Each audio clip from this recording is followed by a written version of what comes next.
Hello बच्चों, चलिए प्रश्न पढ़ते हैं। तो प्रश्न में दिया गया है, अंगूर के प्रतान कद्दू के प्रतान के समजात होते हैं, परंतु मटर के समवृत्ति होते हैं।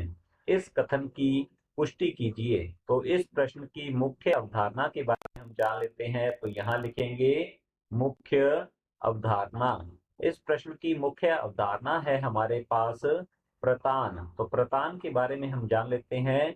प्रतान जो है यह ऐसा पादप भाग होता है। तो यहाँ लिखेंगे ऐसा पादप भाग। ऐसा पादप भाग जो कुंडलित होता है, जो कुंडलित कुंडलित होता है होता है।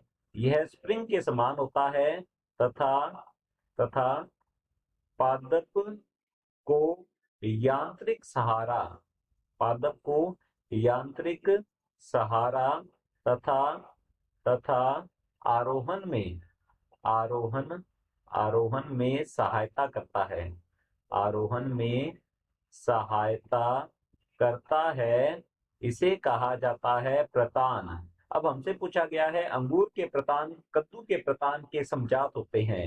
तो हम यहाँ जान लेते हैं सबसे पहले समजात अंग तथा समवृत्ति अंगों के बारे में। तो यहाँ लिखेंगे समजात अंग और समवृत्ति अंग। अब समजात अंग जो है ये ऐसे अंग होते हैं जिनकी उत्पत्ति समान होती है, जिनकी उत्पत्ति तो होती है समान। और समवृत्ति अंग जो है इनकी उत्पत्ति होती है। तो यहाँ हम लिखते हैं इनकी उत्पत्ति होती है असमान या अलग अलग, हम कह सकते हैं अलग अलग जगहों से ये इनकी उत्पत्ति होती है, उत्पन्न होते हैं।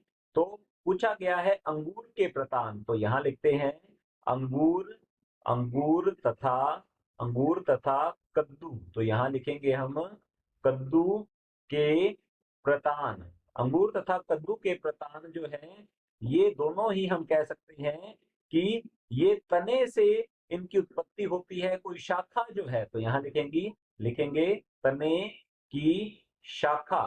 तने की शाखा से उत्पत्ति होती है, उत्पत्ति होती है। इसीलिए इसे स्टेम टेंड्रिल भी कहा जाता है, या इन्हें स्तंभ